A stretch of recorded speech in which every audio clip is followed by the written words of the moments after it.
Hi, we're in Hazelwood talking to Ruth Allen. Ruth, it's really nice to meet you. Nice meeting you too. So tell me, you weren't born in Hazelwood. No, I was born in Homestead. Uh-huh. I came to Hazelwood when I was in my 20s. Uh-huh. I guess about 22, 23. Yeah.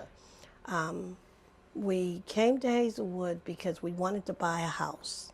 And we figured we'd buy a house here, we'd stay a while, we'd sell it, and we'd go wherever else we wanted to go. Yeah. Well, in the meantime, we know that we had to have a house, but we knew that we weren't going to be able to stay in Hazelwood because IBM had a policy that if you worked for them, Yeah. they made sure you had a house, but they wanted the house to be a certain place. Yeah. So whenever they get ready to send you to another place, they would be able to sell the house. Yeah.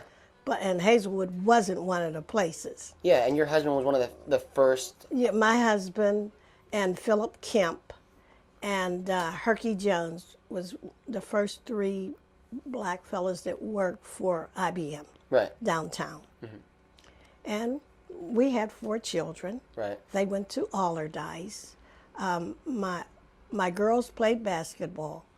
Phyllis went to Tuskegee, and Loretta went to Cheney. Uh-huh. Phyllis graduated from Tuskegee, and Loretta graduated from Cheney.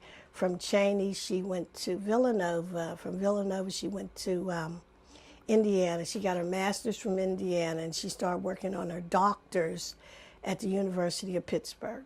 Oh. So before she finished, she went to Atlanta. Yeah. And she died when she was about 30. No. She died when she was 47. Mm-hmm. And I raised her children in Hazelwood, where I raised them. Oh, wow. I like Hazelwood. We have problems like everybody else. Mm-hmm. But the thing about it is that we're a close-knit neighborhood. Yeah. Now, like everybody else, whenever things are doing fine, but if something happens, then there's always, there's going to be somebody to rally around you. Right. And that has a lot, and that helps a lot.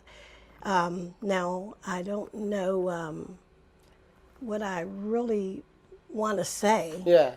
is that I like Hazelwood. I love Hazelwood, but there is things that we have to do. We have quite a few organizations in Hazelwood. We have the Glen Hazel Citizen Association. We have Poor Law. We have the Bullying Program. And we have, I can't remember, the Hazelwood Initiative. Right. And we all work for the good of Hazelwood. We might work in different capacities, but we all do work for the good of Hazelwood. I would love to have a swimming pool in Hazelwood. That is my... Especially on a day like this. I'd love to have it anyway. Yeah. And what happened is we started together, and we have a swimming pool committee. Uh-huh. And we already raised some money for our swimming pool. So I hope in the next year or so that we will have a swimming pool back in Hazelwood.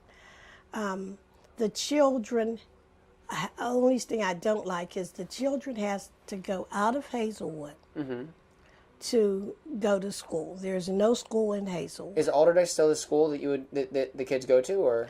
Allardyce, they go to Allardyce. They go to Minnedale, they go to Greenfield, and they go to a school in the Hill. I can't remember the name of the school in the Hill because I don't do too much work with them. Okay. And I wasn't too familiar. But the other schools I was familiar with because my children went to some of those schools. Right. And my oldest son went to St. Stephen's and Bishop Boyle. Now, can I get back to the neighborhood? Yeah, please. Yeah. Okay. And there's so many things that we do. Our children are very intelligent. Yeah. Everything, but they don't have all the resources that they need. Yeah. We don't have enough jobs in Hazelwood.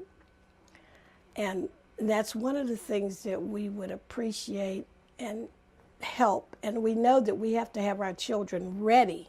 Right. So when the jobs come, they'll be able to step in and take that opportunity. So I think that what we would like to do is to start some programs to help them and teach them how to get to these jobs that's going to come in our neighborhood. Yeah. And we don't want them to wait till the jobs come in the neighborhood. Job readiness and job training, yeah. Yes, and that's what we would like to have. We would like to have job training for them, and we'd like to help them and let them know that it's very important to go to school. Yeah. And because I tell the kids, you know what, you go to school and it seems like, oh, I'm never going to get out. But what you have to understand, that you go to school for 12 years. Yeah. You might live 70 years. Yeah. So look, this much is school to get yourself ready, and this much is life. So that you can enjoy the rest of your life and really, that go where you're trying to go. Yes. Yeah. And do your grandchildren still live in Hazelwood, or? Yes, my grandchildren lives in Hazelwood. I have one grandson that is going to school, and right now he's at community, and he's getting ready to go to school out of the state. I have one grandson that graduated from Wash University in Canton, Ohio, and he works for the city. And I have another grandson that works for Comcast. Right. And he went to University of Duquesne.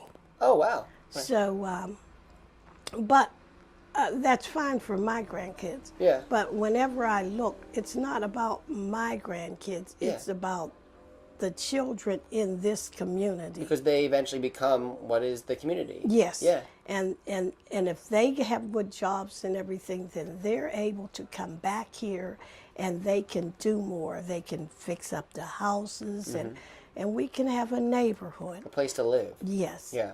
And was it like that when you first moved here? Yes, when I first moved here, there was a drugstore. Down on Elizabeth Street, there was a 5 and 10 on Flowers. There was a car dealer on 2nd Avenue. And I think we had about 4 shoe stores. We had a supermarket. I think we had 2. Wow. We had 2 supermarkets. 2 supermarkets. And now most of that's... well, we don't have any supermarkets. Right, yeah. We don't have a supermarket now. We don't have we don't have a school. And the thing about it is, without having a school, you cannot bring young people into the neighborhood. Yeah, young families don't want to come here.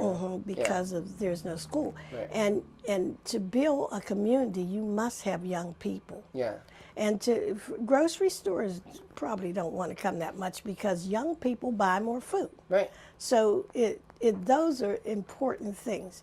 So what we need is we need our children to stay in school, get a good education, have a decent job, and those are the things they want to.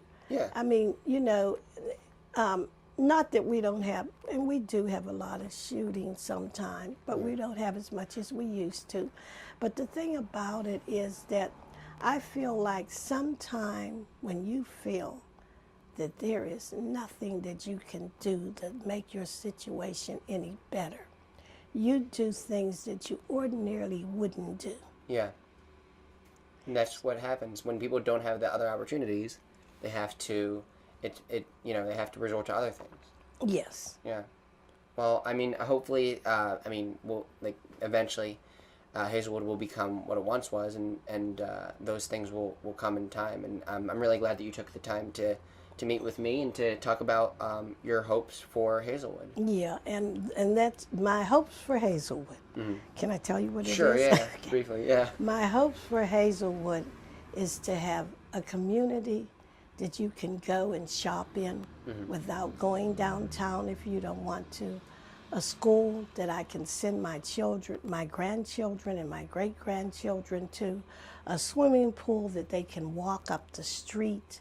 A playground around Hazelwood, Glenwood, and Glen Hazel, and below the track.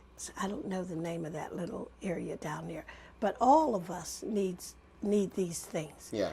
And this makes, to me, this is what makes a neighborhood, and to work together. And I think under the circumstance, we do work together. Yeah. It doesn't seem like it sometimes because we argue a little bit. But all in all, we're all out here for the same thing, to have a better Hazelwood. Amen. Thank you for coming down. Okay, you're welcome, and thank you for having me. Thank you.